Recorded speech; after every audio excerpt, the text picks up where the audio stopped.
Hosea chapter 6, please. Hosea chapter 6, babasahin ko lang po ang unang talata dito po sa Hosea chapter 6. Yung unang talata po sa chapter na ito. Okay? Hosea chapter 6 and verse number 1. Okay, sa unang pagbasa, sabay-sabay po ang gawin natin pagbasa. Everybody, Hosea chapter 6 verse 1, begin. Come, let us return unto the Lord, for he hath torn, and he will heal us. He hath smitten, and he will bind us up. Okay, for the second time, let me read to you. Come, let us return unto the Lord, for he hath torn, and he will heal us. He hath smitten, and he will bind us up. Manalangin po tayo. Dakilong Diyos, aming Panginoon. Ito po ang itinuturing naming pinakamahalagang sandali sa tuwing kami po ay sumasamba. Ang iyong salita po ay aming mapakinggan. Lord, I pray that this morning, nawahanda ang bawat isa, natanggapin po ang iyong pangangaral. Bigyang pansin po namin ang iyong salita at bigyan ng mataas na paggalang. May you again fill me with your Holy Spirit, O God. Empower your humble servant. Give me wisdom, Lord, and guide me. And please, Lord, isakatuparan mo po ang desire ng puso po ng bawat isa, particularly ng iyo pong lingkod, ang magpadala ka ng revival sa puso ng iyong mga anak sa church na ito. May you rebuke all the works of the devil, Heavenly Father, and please exalt your Son in our midst. Help me, Lord, and please, ikaw po ang maglagay ng salita sa aking bibig upang maipangaral at maipahayag sa iyong mga anak. Salamat po sa presensya ng aming po mga bisita. Thank you so much, Heavenly Father, sa katapatan mo po sa amin sa nakaraang 2025 at ngayon po sa pagpasok namin sa 2026. Lord, thank you. Thank you so much. Ito po ang aming panalangin sa pangalan po ng aming Panginoong Jesus. Amen. Amen. You may now be seated. So, kukunin ko na po yung pong mismong mga ginamit na salita ni Hosea. Dito po sa chapter 6, verse number 1. Come, let us return unto the Lord. Yan po ang mensahe natin ngayong umaga. Come, let us return unto the Lord. Kung titingnan nyo po, ito ay panawagan. Ito po ay paanyaya. Ito po ay panawagan ng Diyos sa pamagitan ng panulat ni Hosea. Ito po ay paanyaya at mga kapatid, ang paanyaya at panawagan ay patungkol sa pagbabalik loob sa ating Panginoon. Now let us face the fact na sa buhay po natin, kailangan pong once in a while, napapaalalahanan po tayo.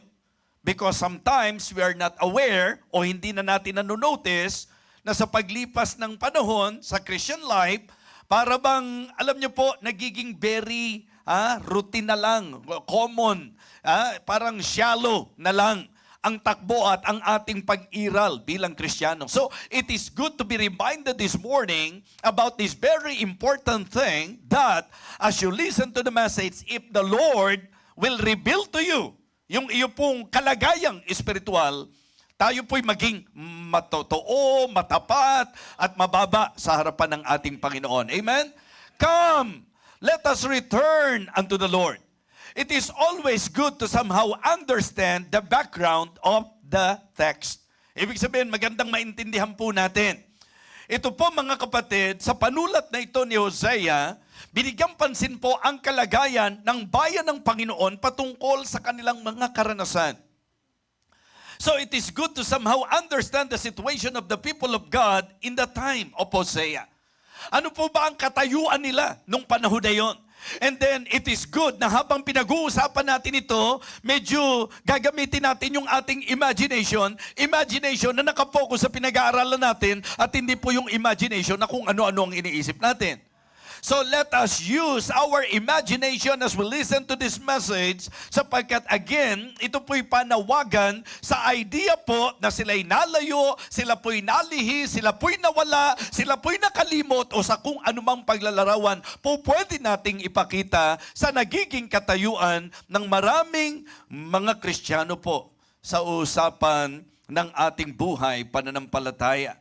Mga kapatid, kung ang pag-uusapan po yung kanilang sitwasyon nung panahon na yon, parang nakikita ko po na bagamat hindi exactly the same, pero politically, speaking, sa aspeto po ng pang-politika, mga kapatid, malaki po ang problema ng bayan. Sapagkat ito po yung panahon na ang assassinations po sa mga kings ay nangyayari, mga kapatid. So meron pong tinatawag na political instability. Unstable po, mga kapatid. Wala pong stable leadership at syempre po, aasahan natin, wala pong makadiyos na direksyon na kung saan, mga kapatid, ito ay malaking epekto sa usapan ng bayan. Siguro po, kung i-consider natin ang bansa natin, yun din po ang isang malaking problema natin. Ang politika sa usapang ating bansa ay isa sa seryoso at talamak na problema. Sapagkat yung design dapat ng paglalagay ng leadership na maglilid sa mga tao sa matuwid na landas, parang humanly speaking, it is very impossible to happen. Siguro, nito pong 2025, ang lahat ng mga nahayag na masasabi nating korupsyon at sigalot na nangyari, talagang bilang tao po, malulungkot ka talaga, malulungkot ka. Mga kapatid, mga minamahal, masasabi po natin na dito po sa kalagayan po nila, hindi po sila stable sa usapan ng panggobyerno, hindi sila stable sa usapan ng leadership, and no wonder sila po'y nag-wonder. Okay? So mga kapatid, kung ang pag-uusapan po, yung kanilang mga tagapanguna, nakakalungkot man mga kapatid, hindi po maikakaila na ito po ay malaking problema nung panahon na yon. Kumbaga, mas pinaniniwalaan po nila yung mga political alliances kaysa sa Diyos. Yung bang pagka po, lakas ng tao, yung pong kapangyarihan ng tao, yung magagawa ng tao, yan po ang isa sa seryosong problema. Alam naman natin, pagka ang leadership po ay nag-collapse, mga kapatid, sigurado na po na yung pong confusion, susunod na yan. Na hindi mo maalaman kung ano ba ang dapat mong gawin. Hindi alam ng tao kung ano ang dapat nilang gawin. So, yung political situation po nila, unstable. Kung ang pag-uusapan naman, prosperity, yes, they are rich. Materially, mga kapatid, masasabi po natin na sila po ay masagana, sila po ay mayaman. At ito po, mga kapatid, nakakalungkot mang sabihin, minsan ang kasaganaan nagiging disadvantage pa eh. Dahil nagdadala sa tao doon sa kaisipan na parang hindi niya kailangan ng Diyos. Hindi po ba? The same thing.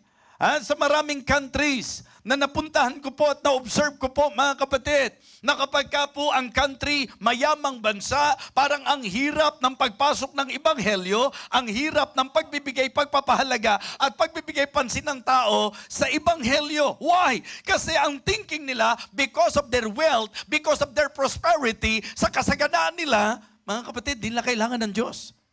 Okay? It seems like that, mga kapatid. And it is happening. Hindi sa usapang bansa lang, pansinin natin. Okay? Ikaw, pagka nakakaluwag ka na, di ba? Pagka ikaw ay medyo masagana na, umangat na ang buhay mo. Hindi ba? Nandun yung tendency, nandun yung temptation, na parang kaya mo na ang buhay mo. Ikaw na nagmamaneho ng buhay mo. Ikaw na nagpapatakbo ng buhay mo. Lahat ng gusto mo, ginagawa mo. Wala ka ng pakialam kung ano ang direksyon ng Panginoon sa buhay mo because ang thinking mo, ikaw ay parang katulad ng mga mananampalataya sa Laodicea. Okay? Naalala niyo po yung Laodicean church?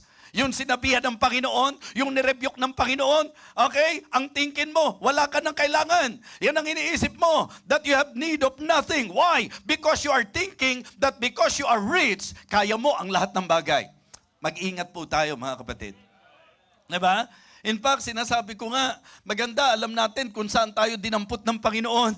May mga pagkakataon na buti pa, nung time na talagang hindi po tayo kaluwagan at hindi tayo kasaganaan sa buhay. Damang-dama natin na kailangan natin ng Diyos sa buhay natin. Nandoon ang mahigpit na kapit natin sa Panginoon. Nandoon ang pagpapahalaga natin at pagbibigay importansya natin sa mga bagay ng Panginoon. Nandoon yung puso natin na talagang ang pananampalataya, ang panghahawakan natin sa Panginoon. Medyo ang problema sa marami ngayon, pagka nakaangat na, pagka nakaluwag na, ang pakiramdam niya, kaya na niyang mabuhay sa sarili niya to the point na parang wala na.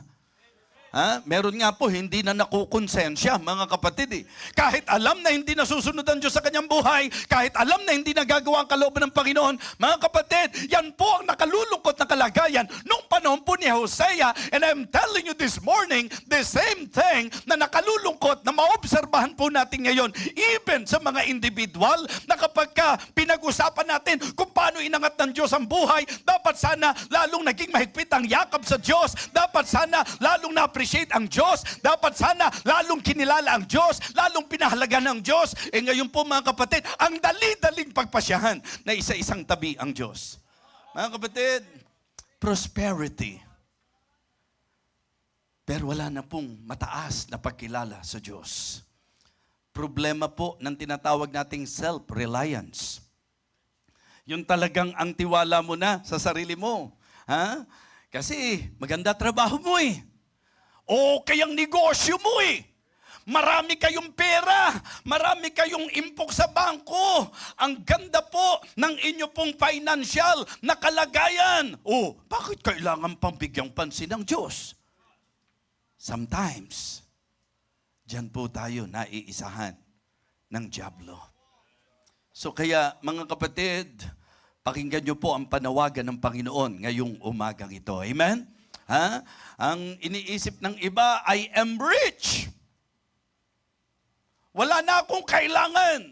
Mga kapatid, wala pong totoong sino paman na hindi kailangan ang Diyos.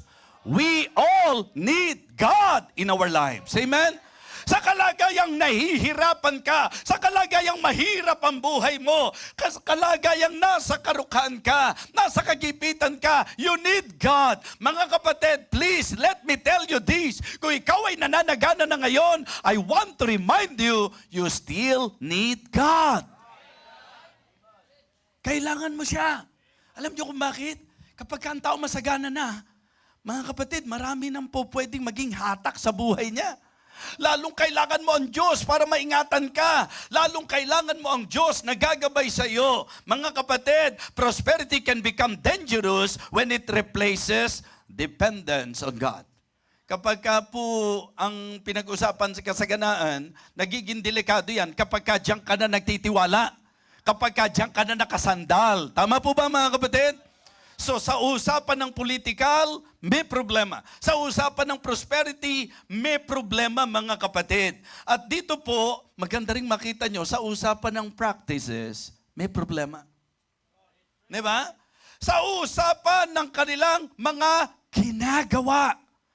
Mga kapatid, mga minamahal, nung panahong ito, nung pagkakataong ito, rampant ang tinatawag nating idolatry, immorality, and iniquities. Sa panahon po natin, naiba pa ba? Mga Kristyano, nakikinig kayo? Habang pinakikita ko sa inyo yung larawan, nung panahong ito, ni Hosea, mga kapatid, naiiba pa ba ang kalagayan natin ngayon? Minsan kasi pag pinag-uusapan ng idolatry, ang akala natin, ang idolatry nakasentro lang doon sa graven image. Hindi natin tinatanggi na isa po yan sa itinuturo ng Bible na idolatry na kinapupuutan ng Panginoon. But listen, if we will put understanding sa idea, sa konsepto ng idolatry, sa turo ng Bible, hindi po ito nakakonfine lang sa graven images. The very idea of idolatry, it is actually yung buhay o practice mo na may nauuna sa Diyos sa buhay mo. Kapag kami nakakapalit na ang Diyos sa buhay mo, na yung dating ginagawa mo sa Panginoon kaya hindi mo na magawa ngayon kasi may umagaw na ng kanyang bahagi sa buhay mo. Kasi may kumuha na ng attention mo. Yung attention mo na dati sa Diyos mo binibigay, yung lakas, everything, paglilingkod, everything na ginagawa mo na dati nakasentro sa Panginoon. Mga kapatid, idolatry po yan pagka may umagaw na ng lugar ng Diyos sa buhay mo. Alam nyo bang kahit kaibigan pwedeng maging idol mo? Diba? Nagiging idolatrous ka kapag ka yung kaibigan mo, imbis na Diyos ang unahin mo, yung kaibigan mo uunahin mo, imbis na, diba, ang Diyos ang unahin mo sa buhay mo, trabaho inuuna mo, imbis na Diyos ang unahin mo sa buhay mo, kung sino-sino ang ipinapalit mo, idolatry din po yan. Immorality. Mga kapatid, yung pagbaba na ng standard ng pagtanaw natin sa usapang Kristyanismo, mga kapatid, yung kasalanan noon, kasalanan pa rin ngayon. Yung mali nung panahon nila noon, mali pa rin sa panahon natin ngayon. Walang panahong tama ang mali. Ang mali ay laging mali sa anumang panahon at anumang sitwasyon ng buhay. Iniquity. Alam nyo, ang isang nakakalungkot ngayon, yung pang ang tuwid, binabaluktot. At yung baluktot, pinipilit na palabasing matuwid. Worst po yun. Worst yun, mga kapatid. Kaya nga sabi ko, young people, mga magulang, bawat isang nandirito, kamusta na po ang sitwasyon natin? May naiba pa po ba sa kanila, mga kapatid? Diba? They adopted pagan practices way back then. Mga kapatid, yung kanilang worship naging corrupt, na kung saan corrupted na po talaga at ang compromise po, kabila at kung sino-sino na po ang dinidiyos nila. Alam niyo po, ang isang bagay na nakita ko, pwede pa rin mukhang religious po tayo kahit sa totoo lang, malayo na po tayo sa Diyos. It is very possible na sa looks, sa appearance, parang, alam nyo po, okay na okay ka, nagsisimba ka lagi, pumupunta ka sa gawain, nandiriyan ka, pero posible po na mangyari po yan na malayo ka sa Diyos. So, it is very important, mga kapatid, to consider this message, revival message. Ang panawagan po, come! Let us return unto the Lord. Mga kapatid, mga Kristiyano, nakakalungkot mang isipin, ito pong kalagayan po nila, full of violence, lying, stealing, adultery, napaka-common po sa kanila. Yung pong failure na ituro kung ano po ang totoo. Yung pong katarungan, perverted na po, mga kapatid. Kaya tingnan nyo po, sa usapang bansa, sa usapang mga churches, mga Kristiyano, we need revival. We need revival. Kailangan po natin yan, mga kapatid. Sapagkat sa katotohanan, yung pong mga problemang ito ay problemang hayag, maging sa panahon natin ngayon. Ang salita ng Diyos, binabaliwala ng marami. And sad to say, kahit ang mga miyembro, parang hindi na tinatablan. Attend ng attend, Sunday after Sunday, service after service. Laging nakakarinig ng preaching. But sad to say, wala nang epekto ang salita ng Diyos. Hindi na tinatablan, hindi na nakukonsensya. Kahit na hayagan, diretsahan, nire-rebuke tayo ng salita ng Diyos. But sad to say, ang dami po parang ini-ignore lang po. Kamusta na po ang puso natin, mga kapatid? Kamusta na po ang ating pagtanaw sa usapang mga bagay na nauukol sa Panginoon? Kasi pag tinignan nyo po sa storya, yung pong pagpapakasal, yung pag-aasawa po ni Hosea kay Gomer, it symbolized, God's love. Yung pag-ibig ng Panginoon, mga kapatid, it symbolized God's love. And the same thing. Kasi sa kabila ng lahat, mapapansin nyo po that God pursued, di ba, a rebellious people. Talagang nandoon po siya, na talagang kahit na po yung mga tao nasa kasamaan, nasa paglihis, still, ini-offer pa rin ng Panginoon ang restoration. Amen? Nandyan pa rin ang paanyaya ng Diyos, ang panawagan ng Panginoon. Kaya dito po sa ating magiging mensahe, gusto kong malaman nyo po na nung panahon po ni Hosea, ang mga tao po ay politically unstable, spiritually unfaithful, morally corrupt, religiously, masasabi nating active, but God was still calling them to return. So kaya nga, be sensitive. Be sensitive. Huwag kang tumingin kung kani-kanino. Huwag kang mag-isip ng kung sino-sino. Ang pansinin mo ngayon, ang sentruhan mo ngayon, yung sarili natin sa harapan ng Panginoon. At sabihin natin sa Panginoon, kausapin mo ako. Kung di ka na nababagabag, magmakaawa ka sa Diyos sapagkat may hangganan ng lahat. Meron pong sentensya ang bawat pagsuway. Meron pong sentensya ang bawat paglayo. May konsekwensya ang bawat kamalian. May konsekwensya ang bawat kasalanan. So ito po ay panawagan, let us return unto the Lord. Amen? Balik po tayo sa Panginoon, mga kapatid. Tingnan po natin ang ilang mga bagay dito po sa ating mensahe ngayon. Number 1, it is good to consider the plea to come. The plea to come. Yung pong pagsamo, yung pakiusap, para po sa panunumbalik, mga kapatid. I can say na ito po ay God's invitation, gracious invitation, mga kapatid, at napakaganda na bigyang pansin po natin yan. Dito po ang sabi, come, let us return unto the Lord. I remember sa Isaiah chapter 1, di po ba? Verse number 18, come now and let us reason together, saith the Lord. Though your sins be as scarlet, they should be as white as snow. Though they be red like crimson, they shall be as wool. Mga kapatid, doon naman sa Matthew chapter 11, it is good to somehow have an idea na talagang sa maraming pagkakataon, andyan ang Panginoon sa paglihis natin, sa paglayo po natin, sa pagkasira natin, sa pagkadapa natin, sa pagkawasak ng buhay natin. Nandyan ang Diyos na napaka-merciful, na sa kanyang kalagayan, ang tawag niya sa iyo, hindi pagmamatigas. Ang tawag niya sa iyo, hindi pagmamalupit. Ang tawag ng Panginoon sa iyo, panunumbalik. Isang magandang bagay na maintindihan po natin na kung ngayon, as you listen to this message, may realization ka, isa ako sa nalihis, isa ako sa malayo na,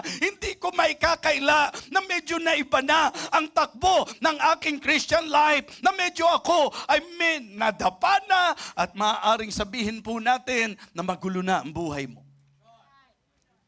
Ang tanong ko, mananatili ka dyan? Baka kung tayo ang Diyos, sa kalupitan, kaagad, sentensyado na po tayo. But praise God, He's merciful. Diba? Gaano kadalas na inignore mo siya? Gaano kadalas na pinagpalit mo siya? Gaano katagal na lumayo ka sa Kanya? Pero dito sa mensahe natin, ang panawagan pa rin niya, come. Come and let us return unto the Lord. Come and let us reason together, said the Lord. Come and have rest. Amen? Come and return to the Lord. Come, let us return to the Lord. Kung malayo ka, ang tawag niya sa iyo, halika, lapit ka sa akin, balik ka sa akin, draw nigh unto God and He will draw nigh unto you. Amen? Lumapit ka sa Diyos, lalapit siya sa iyo. Come, let us return unto the Lord. Come, let us reason together. Diba? Lapit tayo sa Panginoon. Gaano man daw katindi yung nagawa mo. Ang sabi niya, mga kapatid, kaya niyang linisin ng Panginoon yan. Naalala niyo naman po, di po ba? If we confess our sins, He is faithful and just to forgive us our sins and to cleanse us from all unrighteousness. Ang problema lang, kung liko na yung buhay mo, magpapatuloy ka pa dyan. Kung lihis ka na, magpapatuloy ka pa dyan. Kung dapa ka na, mananatili ka pa dyan. Kung nawasak ng buhay mo, hindi ka pa rin magbibigay pansin. At doon po sa paanyaya ng Panginoon. Come and have rest in the Lord. Come now. And let us reason together. Di ba? Sabi ni Isaiah. Sa Matthew chapter 11. Come unto me. all ye that labor and are heavy laden, and I will give you rest. Take my yoke upon you and learn of me, for I am meek and lowly in heart, and you shall find rest unto your soul. For my yoke is easy, and my burden is light. You know, tapatan lang na pagsasalita. Ang pag-attend po isang bagay. Pero kung ano ka sa pag-attend, that is another thing. Marami pong mga Kristiyano, mga kapatid, ito po yung observation. Minsan napupuri lang tayo as church, napupuri tayo ng mga pumupunta. In fact, si Doc Arnold Garcia, si Pastor Arnold Julian, talagang very vocal po sila na sinasabi that we have a good church. Talagang blessing po sa kanila yung church. Pero teka, comment nila yun. Yun po ang kanilang thinking. Yun ang kanilang observation. Yun ang kanilang sinasabi. Pero yung totoong tayo, hindi mababago yun. Kahit ano man ang comment ng mga tao sa paligid. Kung alam mo na ikaw umaattend ka nga, pero parang wala ka naman sa sarili mo pag umaattend. Yung bang idea na umaattend ka nga, na hindi mo na i-prepare yung katawan mo, yung sarili mo. Di po ba? Yan ang prayer ko eh. Sabi ko, Panginoon, matindi to, 3 revival ang pagsasalitaan ko. Linggo 3 revival po yan. Kaya lang sobrang na-appreciate ko lang po yung Aguilar at Pedro na nagulat ako dahil alam nilang pag New Year, gusto ko po kahit papano maisentro ko sa pamilya ko po yung amin pong panahon na magkakasama kami na hindi po yung the usual. Kaya kami po minsan, nagko-consider po kami ng medyo maayos na hotel para magkakasama kami. Doon kami nagsa-celebrate ng New Year. Ito po, nasurpresa ako na may ticket po kami, naibili po kami ng ticket patungo doon sa Vietnam, pero umaamin ako sa inyo, hindi ko gusto yung schedule. Sunday. Kaya alam niyo po, doon sa schedule na yon, anong sabi ko kay Pastor? Pastor, kapag ako'y mauobliga dito, pasensya na kayo, kahit gumastos kayo. Hindi naman magandang pastor ako eh. Parang alam niyo po yon. I mean, pwede naman po siyang gawing Monday. Pwede ko naman siyang gawing Friday. Bakit ko itatapat? Kasi dalawang bagay eh. Pag alis mo, nagmamadali ka. Ang ganda sana kung totoo ka pa sa Panginoon. Pag uwi mo naman, gulpi ka naman. Tama po ba? Yung mga nakaranas na, kaya sabi ko, Pastor, sana pag nag-schedule tayo, minsan wag naman ganitong, kasi imagine nyo po, 3 a.m. ako dumating, mga kapatid. Kaya kita nyo, halatang-halata, 3 a.m. po dumating yan. Sabi ko, Panginoon, give me grace. Bigyan mo ako ng biyaya. Ayoko idadahilan sa mga tao ko. Hindi po ako makapag-preach ngayon kasi po medyo napuyat po ako sa biyahe. Hindi ko po pwedeng ikatwiran yun. And I praise God because He knows my heart. At narito po, mga kapatid.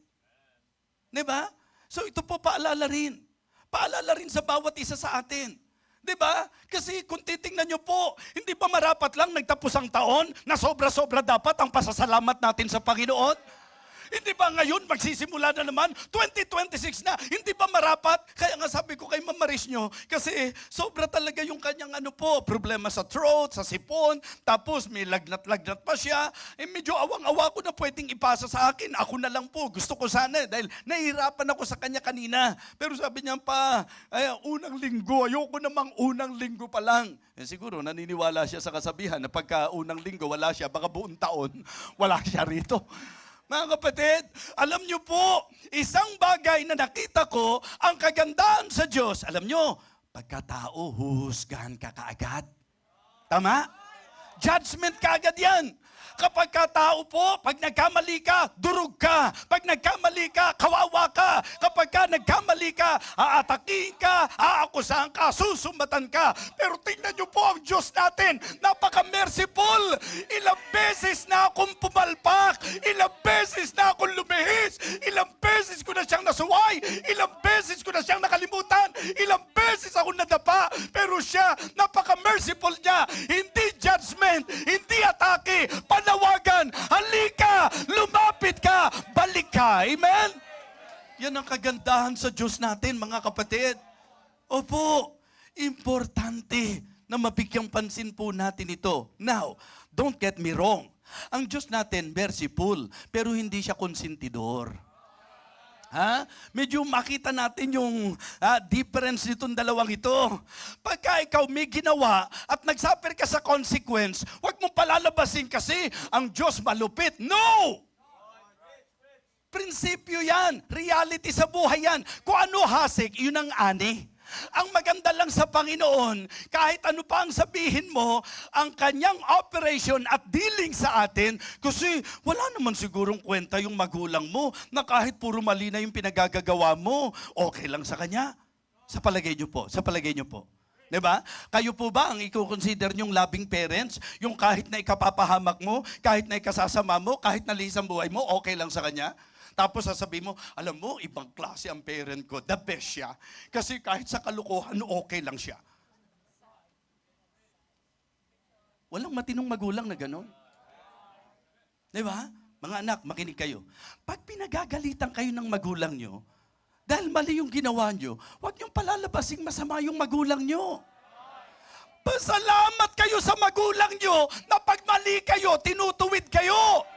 Pasalamat kayo sa mga magulang nyo na sa lahat ng mga ginagawa nyo po na hindi makabubuti sa inyo, nandyan sila na kahit mapagkamalian mo, kahit na po ano pang maging interpretasyon mo, dahil sila'y mapagmahal na magulang, bibigyan ka ng babala. Kahit na kung ano-ano pa ang isipin mo sa kanya, bibigyan ka ng babala. Kasi walang matilong magulang na papayagan lang ang ikakapahamak ng kanyang anak. Tama? Ngayon, sa prinsipyo ng discipline tayo. Ang disiplina sa tamang konsepto, hindi po ito para saktan ka, kundi para paalalahanan ka. At dyan papasok ngayon yung usapan ng consequence and chastisement. Alam niyo po, ang Diyos natin na mamalo. Opo. Tanong lang. Sa inyo pong spiritual awareness. Kasi alam niyo po, ang inyong Biblia, di ba? Okay. Sino po sa inyo? Hindi na para itanong ko kung ano ginawa mo. Ang gusto ko lang itanong sa inyo, sino sa inyo ang naranasan nyo na pinalo tayo ng Diyos? Pakitaas nga ang kamay. Yung nakaranas kayo na pinalo talaga kayo. Yung alam na alam yung palo talaga ng Diyos yan. Diba? Okay. Sino sa inyo po ang mula nung sinabi nyong naging Kristiyano kayo, even once, ay alam mo, ako love talaga ako ni Lord eh. Minsan di pa ako niya pinalo eh. Hebrews chapter 12 please. Hebrews chapter 12. Beginning verse number 5. Di ba? Pansinin niyo po ito. Para magkaroon tayo ng tuwid na pagtanaw. Kasi minsan, kapag ka po nakakaranas tayo ng konsekwensya ng ginawa natin o kaya chastisement, pati Diyos biniblame natin, samantalang kagagawan po natin yon. Di ba? Tingnan niyo po ang sabi ng Hebrews chapter 12. Verse number 5. And ye have forgotten the exhortation which speaketh unto you as unto children. My son, despise not thou the chastening of the Lord, nor faint when thou art rebuked of him. Tuloy-tuloy po. For whom the Lord loveth, He chasteneth. And scourgeth every son whom He receiveth. So mga kapatid, pansinin niyo po muna yan bago natin ituloy yung talata. For whom the Lord loveth, He chasteneth.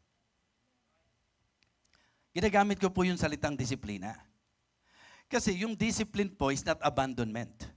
Diba? Ang discipline po ay panawagan para sa panunumbalik. Tingnan niyo po ang karugtong na talata, verse 7.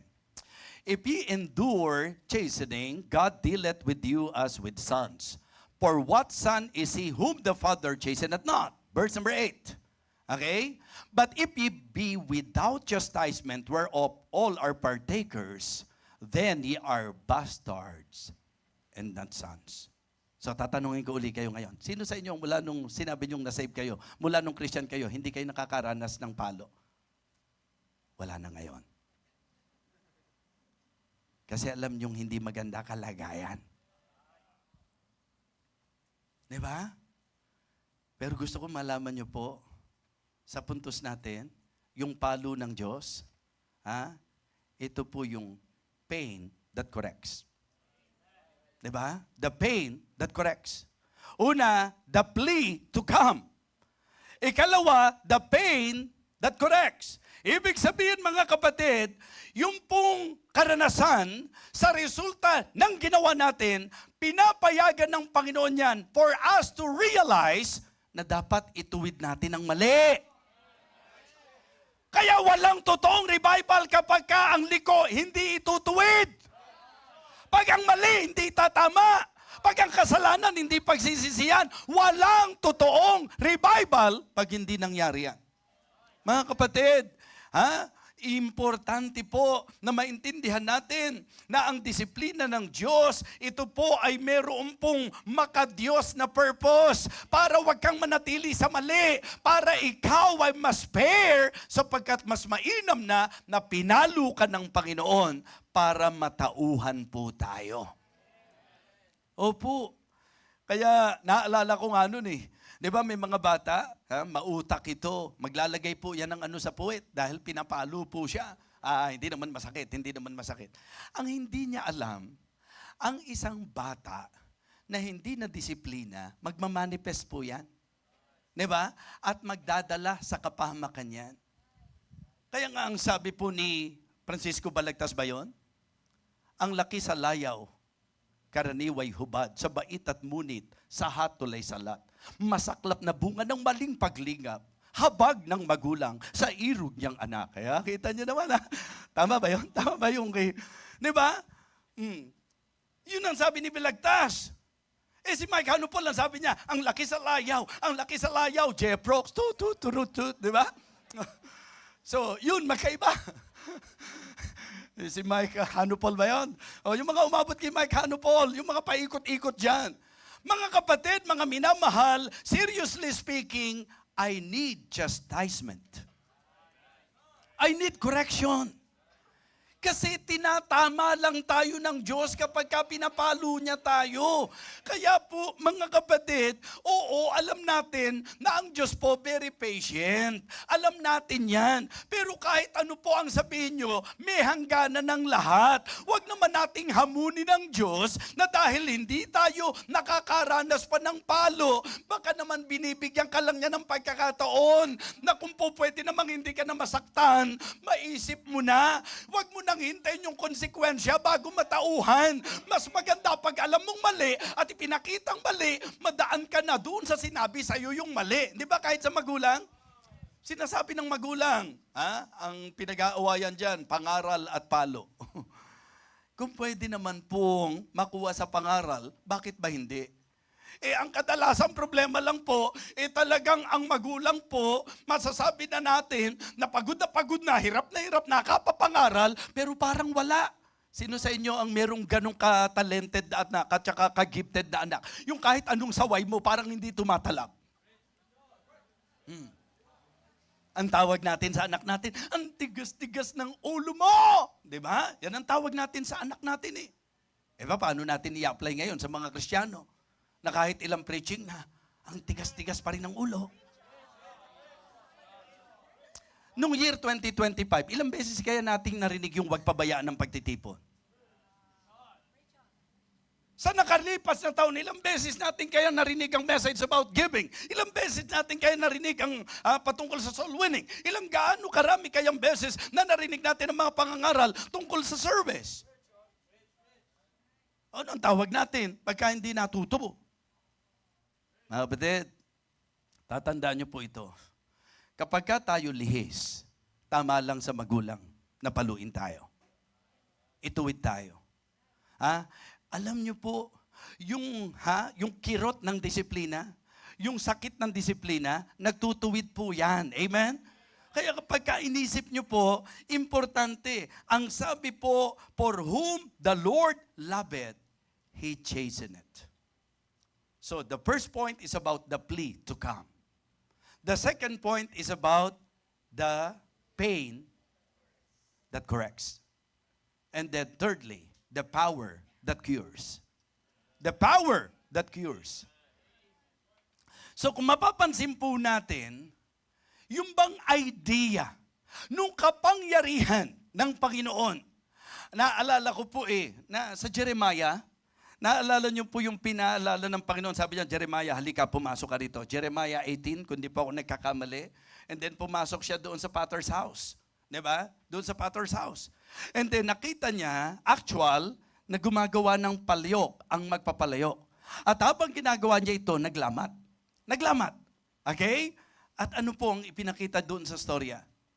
Na yung potter, matapos na maglamat ito, he made it again another vessel. Ang ipinapakikita doon yung kakayahan ng Diyos na gawin. Kaya, Kristiyano, minsan kasi ganito tayo. Pagka nalis tayo, pag nadapa tayo, wala na. Siguro wala na akong pag-asa. Siguro wala nang remedyo. Yung nangyari sa buhay ko, ilang beses na akong pinagtiisan ng Panginoon. Mga kapatid, hanggat nandyan ang Panginoon, may pag-asa ka. Hanggat nag-iimbita ang Panginoon, may pag-asa ka. Hanggat pinapalo ka ng Panginoon, gusto pa niya na matuwid ka. Kung sakasakali man, na ngayon ay natauhan ka na, balik lang. Paano yung mga nangyari sa akin? Yun nga kaibahan ng Diyos sa tao eh. Yung tao, lahat ng nagawa mo, talagang antindi sa recording eh. Di po ba? Antindi sa recording. Pero ang Panginoon, intentionally, kapag ka ikaw ay humingi ng tawad sa Kanya, your sins and your iniquities will He remember no more. Mga kapatid, kung ano raw ang ginawa niya doon sa palyok, hindi ko ba kayang gawin sa iyo yan, O Israel? So yan ang gusto kong sabihin sa iyo. Marahil nalis ka, marahil naglamat na, marahil nasira ka, wala ka bang tiwala na kaya kang buuin uli ng Panginoon? Hindi ka ba naniniwala na kaya kang pagalingin ng Panginoon? The power, mga kapatid, na nagpapagaling. The power that cures. The power that heals. Yan po ang Panginoon natin. Kaya nga sabi ko, kaya pala may talata sa Bible, the just man falleth 7 times and then rise it up again. Kaya pala merong the steps of a good man are ordered by the Lord and he delighteth in his ways. Though he fall, he shall not be utterly cast down, for the Lord upholdeth him with his hand. Kaya pala may mga talatang yan para paalalahanan tayo, hindi para konsintihin tayo, kundi ang Panginoon, napaka-merciful niya talaga. At dito po mga kapatid, maganda mabigyan pansin natin sa storyang ito, the passion that comforts. Yes. The passion that comforts. The passion that comes. Yung po pwedeng kapag ka tinama mo yung puso ng Panginoon, mga kapatid, He healed the broken-hearted. Amen? Pagka ikaw ay lalapit sa Kanya, may contrite heart, yung talagang bagbag na puso, contrite spirit, bagan ka ng Panginoon. Kaya nga itong panawagan ng revival natin, come, let us return unto the Lord. Huwag natin gawin po na parang ritual ang mga services natin. Importante po na laging bigyan niyo po ng weight ang bawat pangangaral sa pulpitong ito. Yan po ang itatak natin sa isip natin. Listen to this. Walang anumang preaching na maririnig niyo sa pulpitong ito na walang gustong i-accomplish ang Diyos sa buhay natin. Yes. Kapag ka inalaw ng Panginoon na ang pangangaral po ay ipinangaral, ang mensahe ipinangaral, for sure, may gustong i-accomplish ang Panginoon. Mga kapatid, sabi ko nga, ang isang matindi sa Panginoon, ang isa sa passion niya, yung buuin ang mga sira. Mga pamilyang sira, kayang buuin ng Diyos yan. Diba? Kasi nandoon po yung kanyang matinding passion sa bawat pamilya, sa bawat individual, kabataan. Marahil sinasabi mo, nalihis na po ako, pastor. Talagang medyo nasira na ang buhay ko. Nagulo na po ako. Wala na ako sa tamang direksyon. Ano ngayon ang tinatakbo ng isip mo? Mananatili ka dyan? Magpapatuloy ka dyan? Susuko ka? Samantalang may Diyos na nag-aanyaya at nakikiusap pa sa iyo, come! Maring masaktan ka. Pero mga kapatid, yung sakit na yon, pagtutuwid ng Panginoon. Panghawakan mo the power that cures. Panghawakan mo the passion that comforts, mga kapatid. Kaya nga sabi ko, ang ganda po ng mga storya sa Bible. Kasi nga, ang talagang inilagay ng Panginoon sa isip ko, revival. Revival. Kasi sa panahon po natin ngayon, diretsa na po tayo. Sabi ko nga, yung clear picture, nung sinabi ko po sa background ng mga pangyayari, yung sitwasyon ng mga tao sa panahon ni Hosea, sa pagkakatanaw ko po, sa pagkakaunawa ko po, halos hindi na po naiiba sa kung ano ang takbo ng panahon natin ngayon. Ito po'y katotohanan na sa usapang politika, lihis na po tayo. Wala po tayong pag-asa dyan. Kung ang pag-uusapan po prosperity, nakakalungkot na pag umangat ang buhay, nakakalimot sa Diyos. Kung ang pag-uusapan po, mga practices, napakagaang na sa marami na sumusuway. Alam niyo po ba, minsan, iniisip ko, ang cellphone ba kailangan pang sawayin na pagka sumasamba? Hindi naman talaga tama na nagsa-cellphone tayo. Pero isipin niyo po, bakit kahit yung simpleng bagay na yon, atin-atin lang to ha? Kasi meron tayong usher na kapag kami magsa-cellphone, itatapat na ganyan sa iyo. Diba? Tapos, ang pinakamabigat yung pagka natutulog. Diba? Yung pag itinapat sa iyo, nakalagay doon, huwag matutulog. Paano niya mababasa yung kung natutulog? Kaya sabi ko, hindi effective yun. Kaya maganda, mag-post na lang tayo dito sa wall natin. Lagay niyo na lang dyan. Oo. Kasi sa totoo lang, hindi naman dapat mahirap na paliwanagan yun eh. Nagwo-worship, nagsa-cellphone ka? Palagay ko kahit nga wala namang, tanggalin na natin kaagad ngayon. Kakakapit lang po niyan. Gusto niyo, tanggalin na.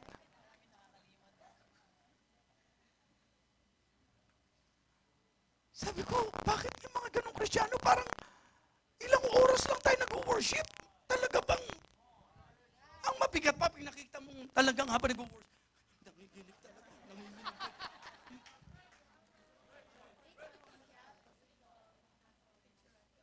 Yung iba naman, nagno-notes talaga. Tapos, pasilip-silip lang, ganun. Pero nagno-notes naman talaga.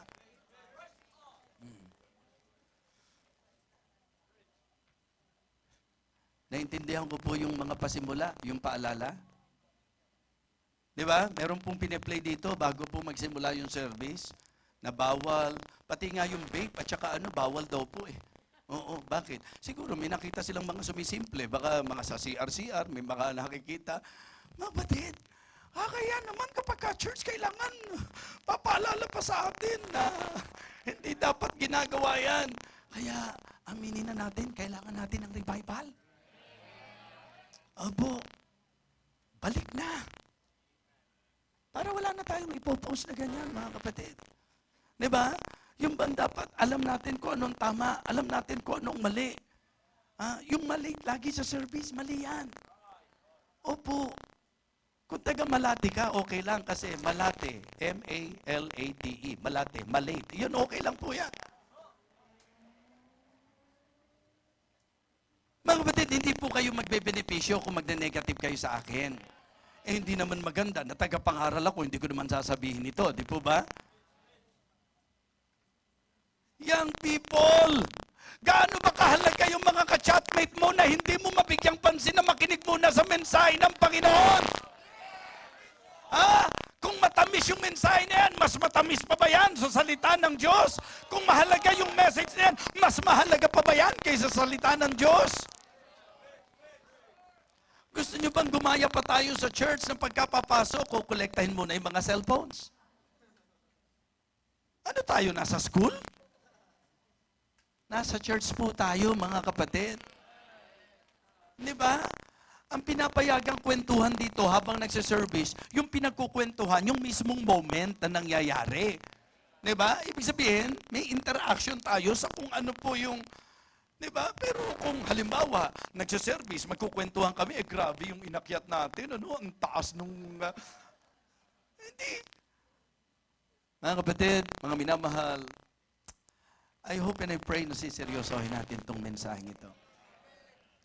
Matinding panawagan ng Panginoon sa pamagitan ni Prophet Hosea. Kasi alam nyo, ginagamit lang po sila. Si Hagay, ginamit ng Panginoon para i-rebuke yung kung ano po yung mga takbo ng isip ng mga tao nung panahon na yon. Na sila po abalang-abala sa mga bahay. Masyado pong gastusan sa mga pangsariling bagay. Pero pinabayaan ang bahay ng Panginoon. Sa panahon po ni Prophet Malakay, ginamit po ng Panginoon si Prophet Malakay para sabihin sa mga tao, igalang nyo naman ang Diyos, parangalan nyo naman ang Diyos. Bakit kung ano yung mga may sugat, kung ano yung mga may, sabihin natin walang kwentang mga hayop, yun yung ini-offer ninyo. Ang dapat sa Panginoon, a male, na dapat yung pong without blemish. But kung ano yung may sugat, kung ano yung may mga pilay, bulag, yun ang dinadala nyo. Mga kapatid, si Hosea ganun din. Ginamit siya ng Diyos para manawagan. Kaya ngayong umagang ito, kung sakali man na nakakaranas ka ng palo ngayon, Mga kapatid, itatama ka ng palo na yan. Don't be negative. Diba?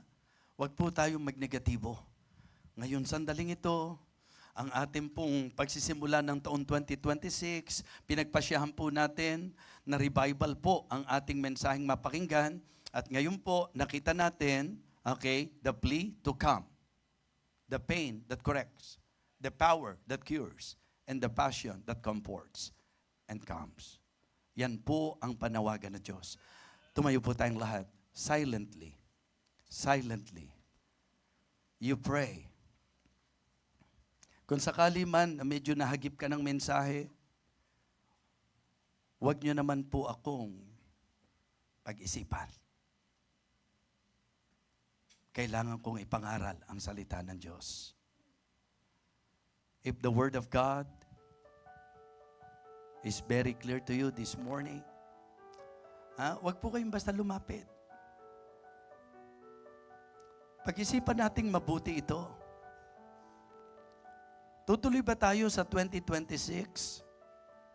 Na yung mga kapalpakan natin noong 2025, bit-bit pa rin natin? Na yung mga lihis na lakad natin noong 2025, yung mga maling desisyon natin noong 2025, yung maling pananaw natin noong 2025, yung pagkukulang natin, yung kamalian natin, yung kasalanan natin, pananatilihan ba natin yan? Kung sakali mang nadapa ka, kung sakali man nasugatan ka, kung sakali man ang tingin mo lihis ka na, ang message na ito ay napakalaking bagay sa iyo. The plea to come.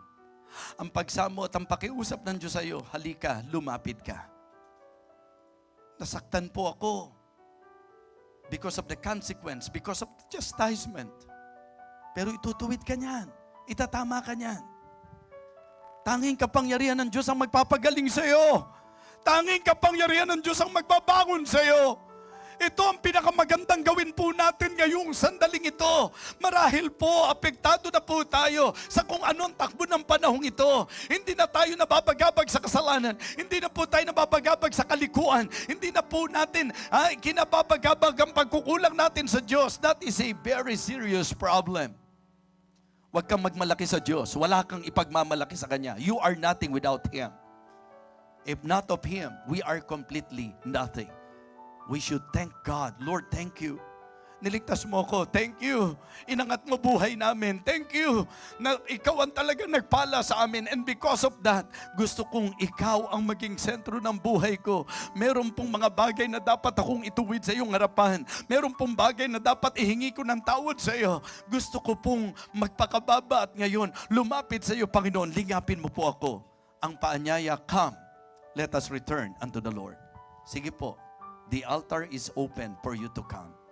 Kung kinikilos ka ng Panginoon, why not leave your place, come to the altar, pray to God, talk to God, and tell God, Lord, I need this message. Thank you for reminding me. Thank you for reminding me. Kung may conviction lang po, kung walang conviction, I understand. Kung wala kang bagabag, nauunawaan ko po. But if the Holy Spirit is convicting you, ang isang magandang gagawin po natin is to harden at our heart. Let us humble ourselves before the Lord and tell God, Lord, the message is clear and thank you for reminding me. Thank you for rebuking me. Andito po ang altar ng Diyos upang tayo po'y makipag-usap sa Kanya. Meron pa po ba? Meron pa po ba? To all our first-time visitor, the most important thing in life is salvation. Kung hindi ka nakatitiyak ng kaligtasan, si Jesus lang ang susi. Siya lang ang makapagliligtas sa iyo. Bakit hindi ka magpakababa sa harapan ng Panginoon? Meron po tayong mga counselor na po pwede mag-share po sa atin ng gospel. Mag-share ng turo ng Biblia patungkol sa kaligtasan.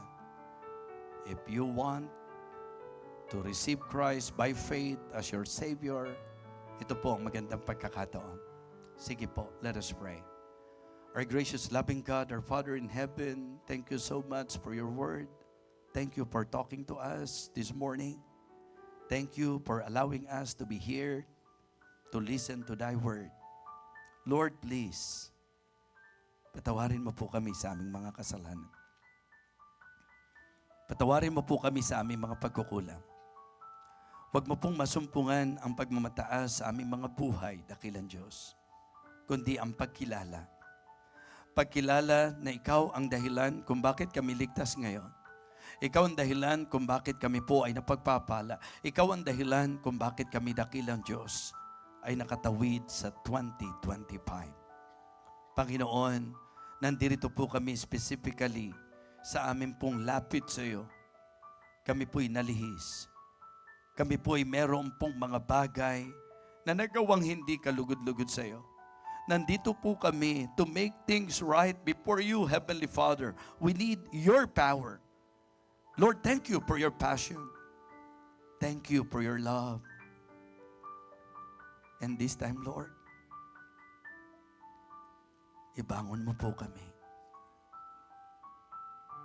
Ituwid mo po ang mga mali sa buhay namin. Panginoon, natuto po kami ngayong umaga. Napaalalahanan po kami ng iyong salita. Salamat po. Salamat po. Thank you even for the presence of our visitors this morning. Nawa naging blessing po ang pagtitipong ito para sa kanila. May you continue to bless this ministry, Heavenly Father. Lord, please, bawat pamilya, bawat individual sa church na ito, pagpalain mo po, ingatan mo po. At ang hiling namin dakilang Diyos, maging ang mga ministeryo na pinagkatiwala mo sa amin. Nawa, magtatapos kami sa mensaheng ito na magaang ang kalooban sapagkat ang iyong comfort ang amin pong nadama, dakilang Diyos. Again, forgive us, Lord. Forgive us. Thank you so much. Ito po ang aming panalangin o aming dakilang Diyos. Sa pangalan po ng aming Panginoong Jesus. Amen. Amen. Praise the Lord. Go back to your seat. Again, Happy New Year po sa inyong lahat. Purihin po ang Panginoon sa ating pong panibagong taon.